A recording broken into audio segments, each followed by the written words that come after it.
We don't want to burn down our own neighborhoods. We don't want to be in a state of war with the police.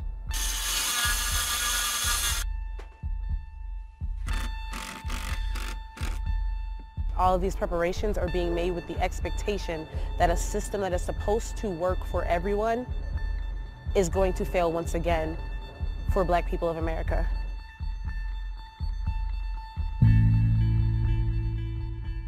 It's just depressing to me because I know we're going to lose business. I'm probably going to lose my job. It's not our fault, and that we're paying for choices and mistakes that were made by the Ferguson Police Department. I mean, it's just dark, it's gloomy. It just doesn't feel like the happy, bright atmosphere that it normally is. We have 2 peek holes in, that we can look out the front doors, and that's it.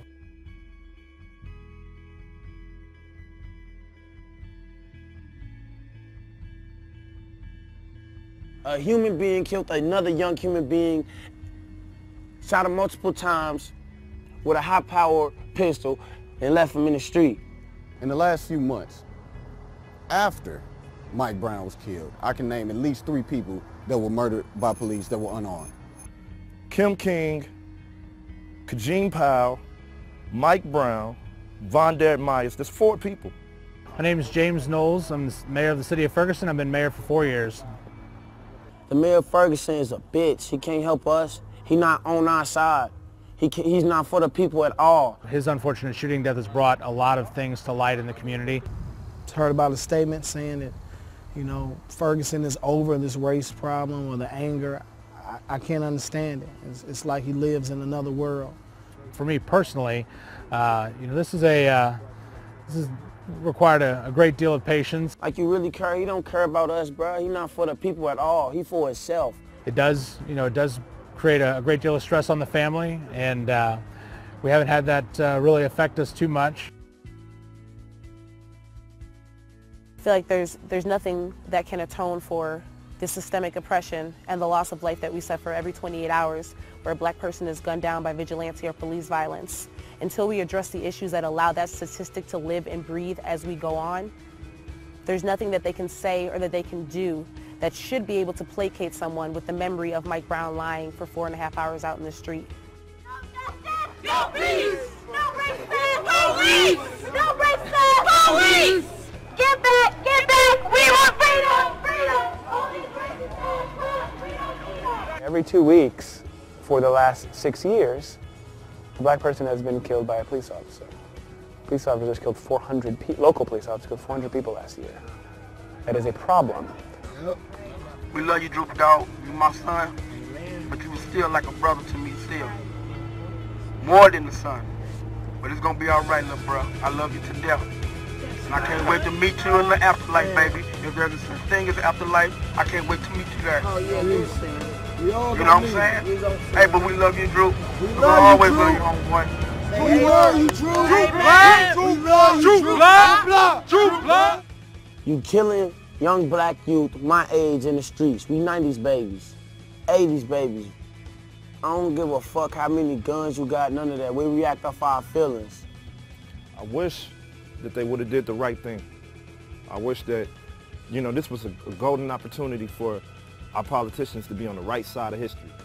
But they chose not to. So for me, man, it's like,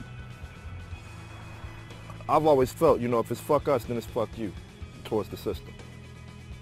When they actually offer something that stares in the face of anti-Black sentiments that exist in this country, when we actually start to talk to each other and hear each other, and we don't throw the race card term around, we don't throw the racism word around, this innocuous word that no one knows what it means, when we actually sit down and we go, no, these systems that we have in place are anti-Black. These policies that we have in place are anti-Black. This shoot first, ask questions later is anti-Black. The way that we treat our Black slain men and women in the media after they've been gunned down and can no longer speak for themselves is anti-Black. When they throw that political bone and we can actually address it and start to make change, then we'll be satisfied. I'm not here to try to validate the justice system because there's a lot of changes that need to occur. But the indictment of Darren Wilson is the first step of many that need to take place. But we got to get him indicted first. Nobody's asking for Darren Wilson to be killed. Nobody's asking for him to be shot in the street. Nobody's asking for him to be strung up like we have been for every decade of every century that we've been here. We're asking for him to be charged for the crime that he committed in front of witnesses. There's a system that's in place. You created the system. You enforce the system every day. But we're saying, oh, that guy should be included in the system. That's all. If there's no indictment, people, quite frankly, I think would just lose hope in America. No indictment is a declaration of war from the state, from the police, from the system itself, issued to black and brown, oppressed people, poor people of all creeds. That's what I believe. This is a nationwide problem. This is an American problem. This is a systemic oppression problem. We're going to keep making noise until we talk about some real systemic change for people. It is our duty to fight for our freedom. It is our duty to fight for our freedom. It is our duty to win. It is our duty to win. We must love and support each other. We must love and support each other. We have nothing to lose but our change. We have nothing to lose but our change.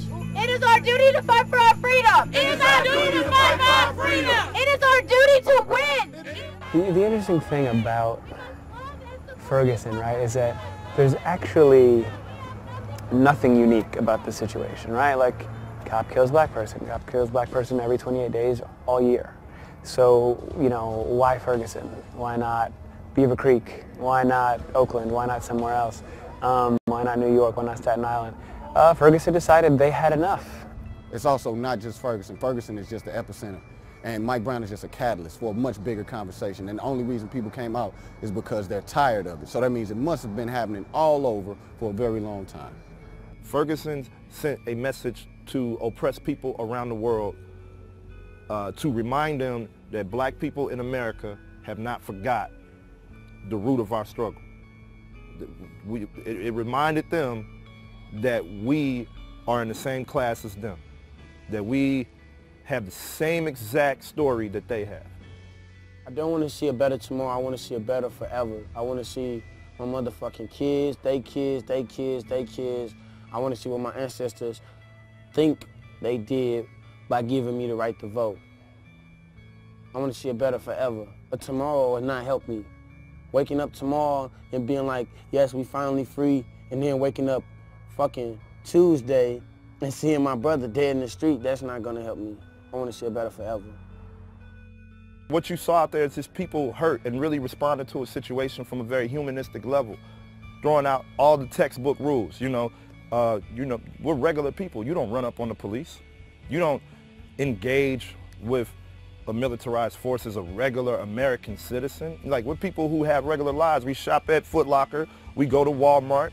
We eat McDonald's. We're regular human beings. We're regular American citizens. This isn't some magical coup of young people who sat in the house and said, man, one day we're going to slide on the police. Nah. But we saw somebody dead in the middle of the street, disrespected, and we knew we had to do something about it.